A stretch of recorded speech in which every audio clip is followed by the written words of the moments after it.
All right, here we go.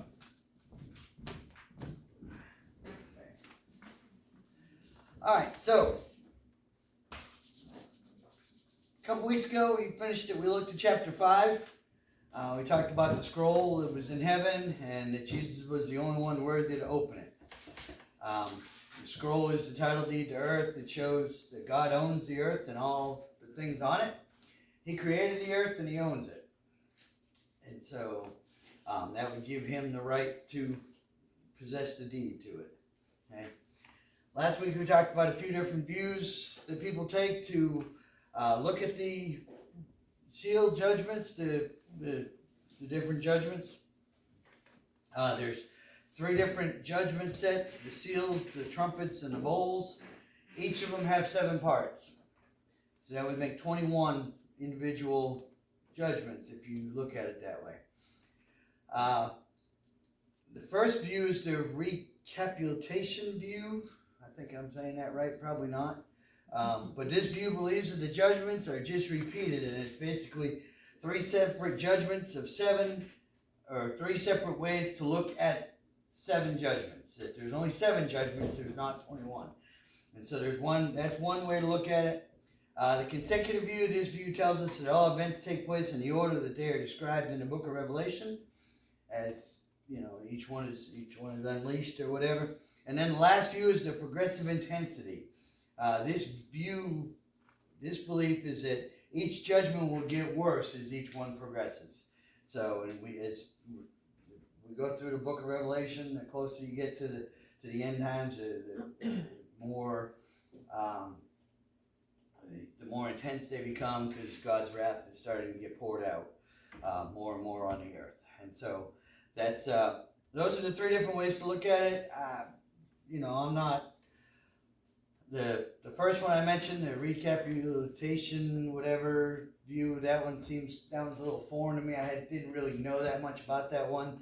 I can understand how people can get that there's just different ways of looking at the same judgments, but I have a hard time with that one.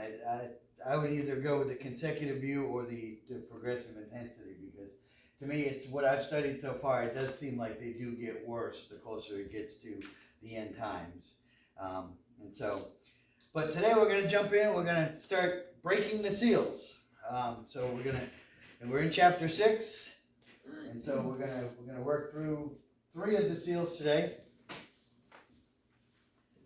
We're going to dump everything on the floor. So go ahead and finish. So before I lose anything else out of it. Okay. So, like I say, chapter 6, and again, I work out of the New Living Translation. So we're going to do verses 1 and 2 will be the first seal. So, as I watched, the Lamb broke the first seal of the 7 seals on the scroll. Then I heard one of the 4 living beings say, with a voice like thunder, "Come." I looked up and saw a white horse standing there. Its rider carried a bow, and a crown was placed on his head. He rode out to win many battles and gain the victory. Okay. So now, anybody have any idea, want to take a guess about what this judgment is? About what it represents?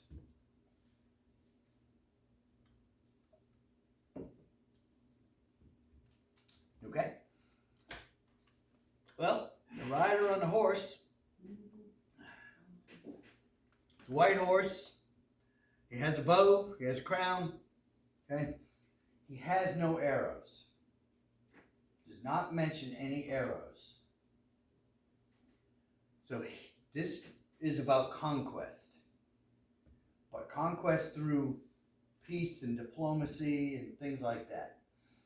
There shouldn't be, it says that he will go out and win many battles, but battles doesn't always mean war and conflict and all that other stuff.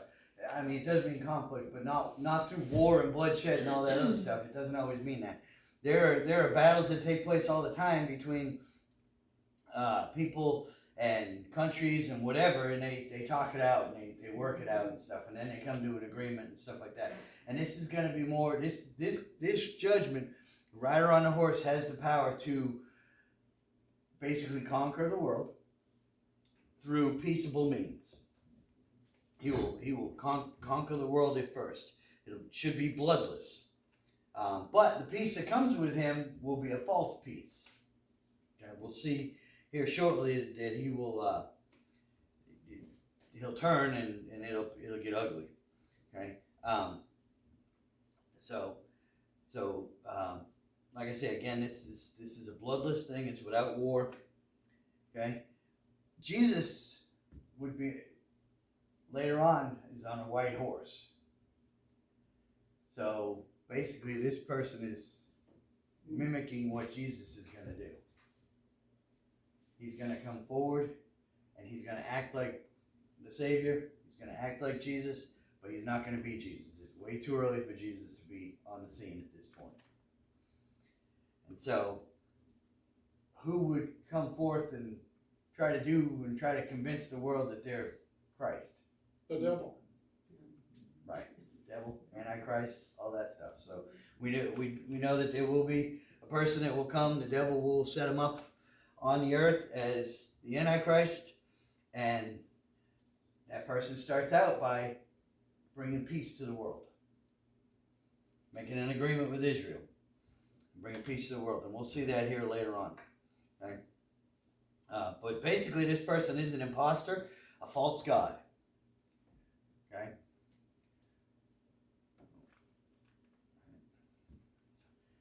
And so but they have the power to conquer the earth. That's the crown represents that they have that power. So, questions, comments, thoughts? Does this also have to do with the one world religion that this person may try to set up? Yeah, that's going to be part of what happens during the end times. Is there'll be one when there's the agreement throughout the whole earth. There'll be one currency. There'll be one religion. Everything will be one thing. And so, and if you don't comply to that, then you're outcast at first, and then they're going to try to kill you, or they will kill you and stuff. And so, but yes, this does a lot have to do with the one world religion that will be set up, and that might be how it starts. It's this guy, from what I understand, comes on the scene, and he there's a lot of stuff going on, and a lot of people believe that it's right after the rapture of the church that this happens, and the world's kind of in chaos because all these people just up and disappeared. A lot of people go with that, believe that. It's right after the rapture happens. Again, I'm not sold on the pre-trib rapture myself. So I can't say for sure that it'll be like that, but it'll be a case of that there'll be a lot. I mean, we see a lot of turmoil in the world now, and so it's going to get worse. It's going to be a lot worse, and this person's going to come and negotiate and talk to people, and he's going to convince people and that he can save the world. He can unite the world, and then that'll be, and when he does, it'll be the one world religion and everything. And so it might be the religion that he starts with that and stuff. And we're going to see here in a minute that some of these judgments that the person doing them believes that they're doing it for righteous reasons and stuff. And so, but yes, it does have to do with the one world religion coming up and stuff like that. So, any other questions, comments? Is that going to be where they're going to say, give us your guns, give us your ammo, give us your money, the government will take care of you?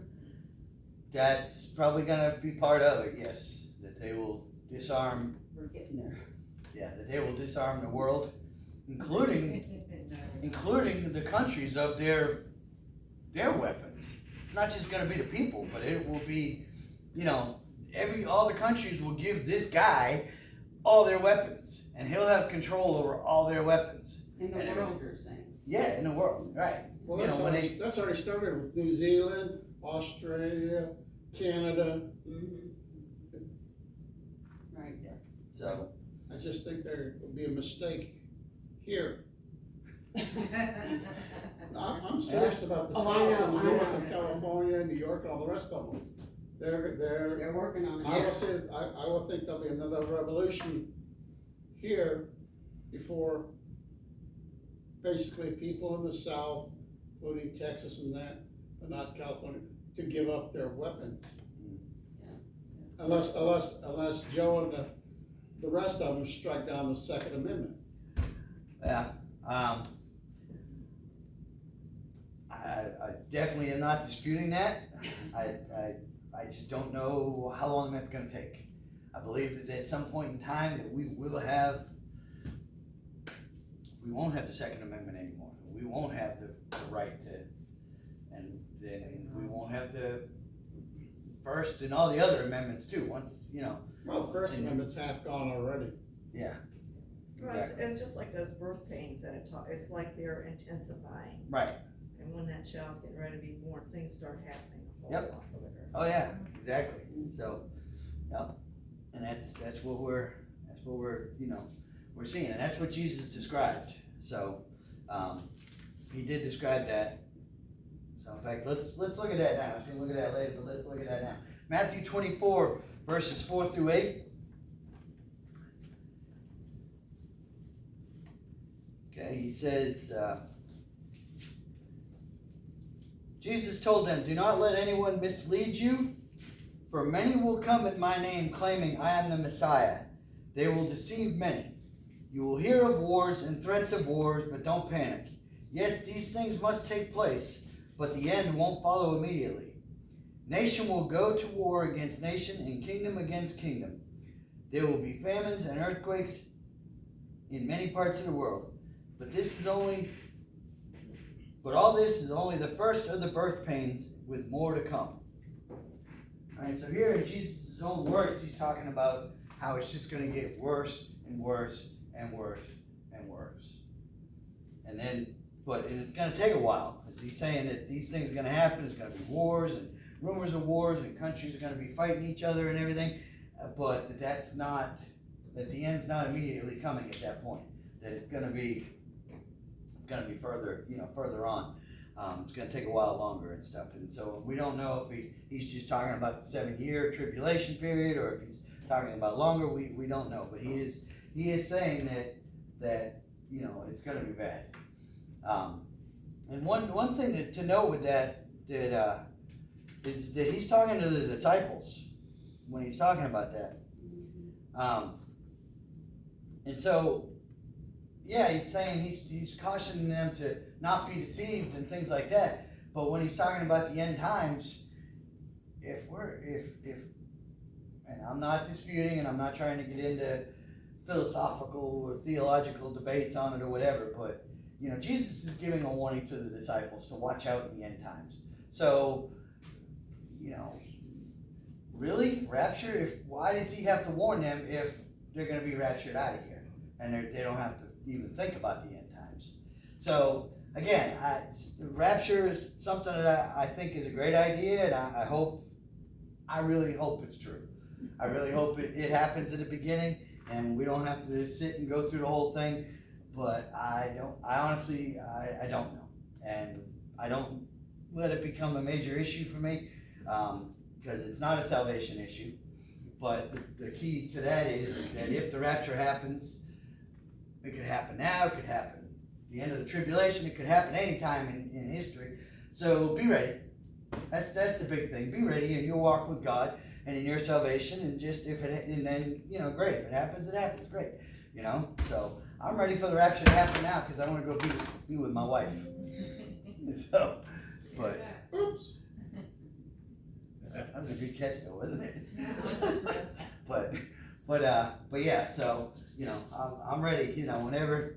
But I honestly don't know that it's gonna be when a lot of Christians believe that it's gonna be. So A friend of mine has been studying the Bible, that Matthew, that verse there. She lives in Lugoff, South Carolina, and and in there it says people are gonna be starving in earthquakes, and they have just kept having earthquakes and earthquakes and earthquakes. She said, "I told my husband, you can lay in this rent bed and not go to church if you want to, that's fine, but I'm there." Yeah. She said, they're warning us, I don't know what we keep listening for, but they had probably about 15 in a month.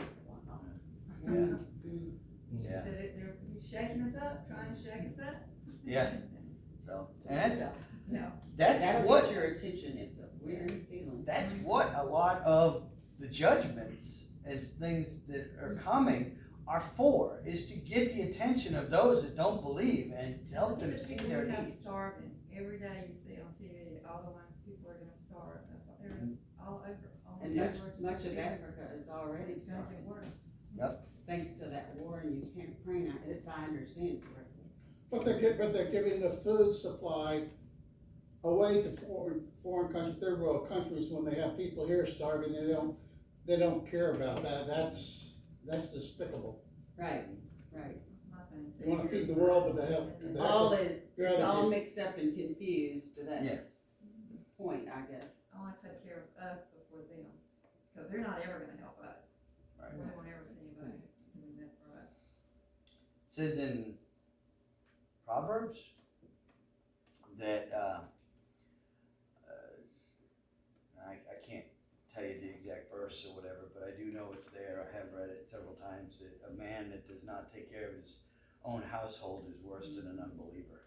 And that applies to countries too. If you don't take care of your own people, then you're worse than, most of anybody else in the world. And so, us not taking care of our own first but then helping, you're right, I don't agree with that, so, but. In New York by itself, got over 100,000 homeless people. Yeah. Just New York by itself. So, I think, we're called to love and we're called to spread the word and called to, be the hands and feet of Jesus, and I think we should be doing a better job of that. But I also, I think that we gotta take care of, we gotta help the people here more than we are. I mean, maybe we can, we're one of the richest nations, I don't know that we are anymore, but we're one of the richest nations in the world. You mean to tell me that we can't take care of our people and help Right. some of the rest Right, of the world right. at the same time? So. Well, it's not the people, it's the government, the Well, government's right. the one that's giving everything away. Yeah. I mean, how many trillions of dollars has Joe and the idiots given to the Ukraine? Yeah. Does the So, money go to the people? Probably not, just like any other country. yeah. So I just, but, so exactly, I know that it's the government and the decisions that they're making and things like that and stuff, and that's what I'm saying, is that the government as a whole, the country as a whole, or, the leaders are a lot of the problem, and that they're not taking care of the people here, so, but, okay. So let's move on to the next one, verses 3 and 4. It says, when the Lamb broke the second seal, I heard the second living being say, "Come." And another horse appeared, a red one. Its rider was given a mighty sword and the authority to take peace from the earth. And there was war and slaughter everywhere. Okay. Sounds pleasant, doesn't it? That is definitely Lucifer.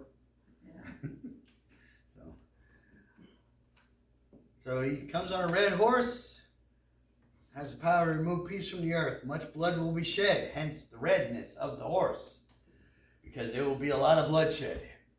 Okay? Chaos will come with this one too. Major amounts of loss of life, but there will be chaos. There will be much confusion in the world. I don't know about you guys, but to me this is a lot easier to believe now than it was a couple of years ago.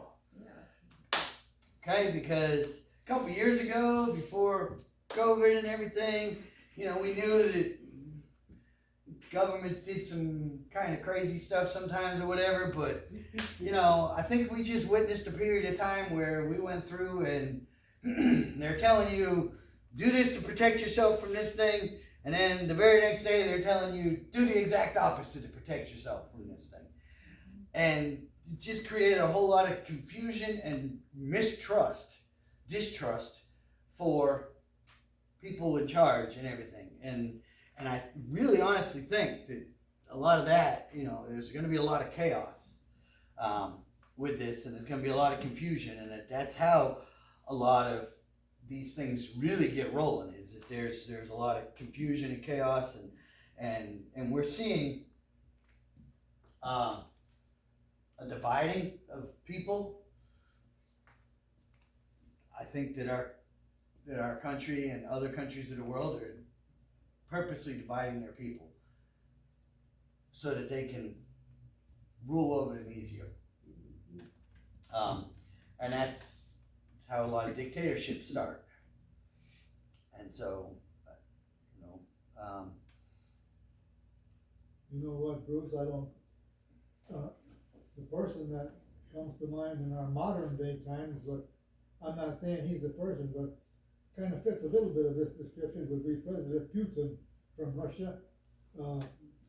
That he has the power to remove peace from the earth, and when his decision came earlier to invade Ukraine, and then he wants to spread out from there and so forth, he kind of fits a little bit of that description, doesn't he? yeah, and they're, And our leaders are doing the same, they're doing crazy things too. oh yeah, Well, right, well, all this putting down of our country, teaching our children those things, that is totally, not the way it's been in the past. It's evil and it's corrupt. Right, and the way it's not the way it should be, and we're erasing history and the mistakes. Right, right. We don't want to talk about the mistakes we made, but you know what? It's history. You're supposed to learn from your mistakes, okay? So Right. we made mistakes in the past. We should learn from those mistakes. But if we just totally erase it and try to just not Well, even you talk can't about do it or it. whatever, Literally you're not can't going to do learn it. anything. You're bound to repeat your mistakes. Right. And that's it's the road we're walking down. And a lot of people don't seem to care. So, but yeah, so we'll, he's gonna come, he's gonna bring war, he's gonna bring bloodshed, there's gonna be lots of life. And a lot of people think that, again, this is just the Antichrist again, but now he's turning. Now he's, the Antichrist is going to come to power peaceably, from my understanding of it so far, and then he will turn. He'll make a deal with Israel, and then he will turn and desecrate the temple that will be rebuilt. He will help to see it get rebuilt, and then he will desecrate it, and he will, at that point, he will turn into a ruthless dictator, and things will get really nasty and bad, and go forth from there. So that's That's what they used COVID for a lot, shut down a lot of churches that suffered and that they just came in and just shut that down. Yeah. We won't do that again. so. Yep. We'll just get locked up. Exactly. That was definitely a major tool of the enemy to Oh, yeah. stifle, the churches and stuff, and it really has made, and even now, churches are having a hard time coming back and everything, and Because we're still showing it on video, because we got people that are scared and stuff, and Right. it's just easier, I'll just watch it on TV, I always watch it on TV, and Yeah. they don't. yeah. I tried that So. one time. Oh, exactly. And Well, I did that many Sundays, watched on TV, but, I was thankful for that. well, yeah, and there's good reasons for that. People that are shut in and people that are recovering like you were, and things like that and whatever. Okay, there's good reasons for it. That's why we record our sermons and put them on YouTube, and I record the class here, put it on YouTube and stuff like that, so people can go in and watch it and things like that. And so there's good reasons for it, but then again, some people do abuse it. It's like anything. There's Anything good can be. some people are totally against technology and say it's totally bad, but yet there's good ways to use technology. But if it gets out of control or if it's used in the wrong way, and that's where we as people make these decisions, and stuff, and so it can be really bad. And so, you know, that's where we have to be sensitive to where God's leading us on that. And so, but yeah, so questions about this one? Oh, one other thing. The last point up here, it says that they could believe that they are doing it righteously. That what they're doing is they're doing it for God. Okay? Now, we see other religions of the world kill people because they don't believe the same thing that they do. Okay?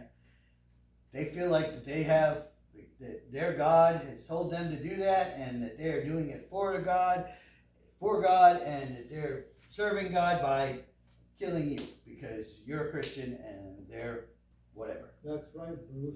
All we are is worthless infidels. That's how they view it. They can burn the Bible, but don't threaten to burn their Quran because they will riot. And rioting's Right. okay.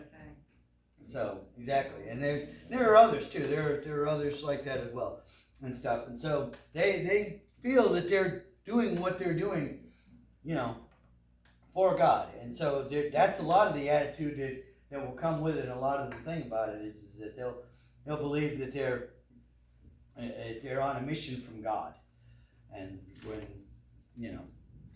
I guess in a way they might be, because they're part of a judgment that's coming on the earth.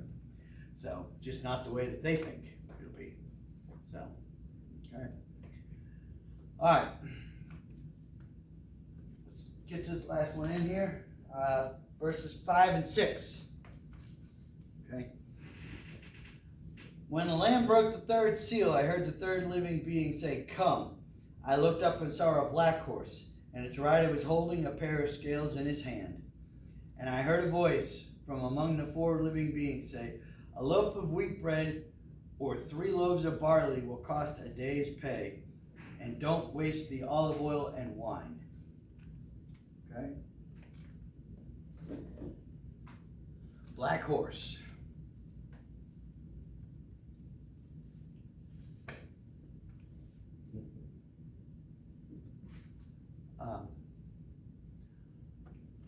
Rider on a black horse holding scales, and represents famine and death. We already said that there's a lot of famine going on. There will be a whole lot more. Okay? Cost of food will be skyrocketing. If it's in the store. Right, exactly. If it's there, so it'll be hard to come by. So that's why it'll be so much money. Okay? Life Applications commentary that I was looking through said that the first century readers, that when the time that this letter was written, would understand the equation in there about it, how many loaves of bread for a day's wage or whatever, as 12 to 15 times what they were used to pay for. 12 to 15 times. That's like $1.50 a gallon as opposed to $4.50 a gallon. Right. We're seeing a lot of it now. We're seeing a lot of this kind of stuff going on now. People will only be able to buy enough food for themselves and not their families. So there'll be people having to make the choice of, does the family eat or do they eat? And a lot of death. A lot of famine, a lot of death. Will that not lead to mass rioting and run onto all these stores? Theft and killing each other to get that loaf of bread from somebody else? Probably so. Probably so. It's human nature. So, and again, we see the seals, first, second, and third seal happening, but a lot of these, it's not going to be a case of, okay, well, this seal is going on for this period of time. And then, okay, this one stopped, and now the next one comes. A lot of these are going to overlap and intermingle and stuff. And a lot of famine and death is a natural cause after war, or because of war. There's going to be a lot of famine and death in Ukraine once all this is settled over there. There's going to be a lot of it, because that's what comes about with war.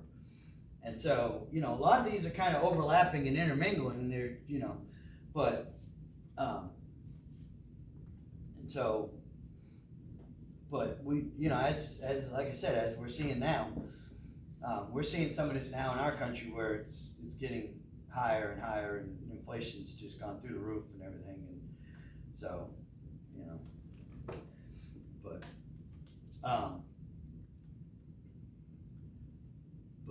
yeah, there'll be, like I said, widespread famine and death. Okay, the olive oil and the wine warning. A couple thoughts on this.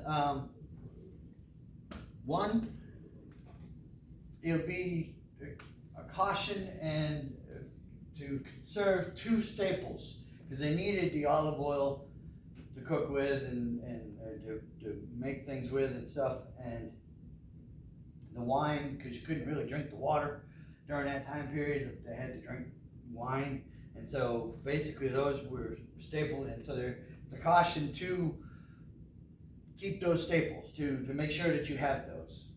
Do what you have to get those. Okay. Another thing I read this week talked about that it could mean the oil and wine represents to protect the Jews and the Christians that are on the earth at that point. Okay.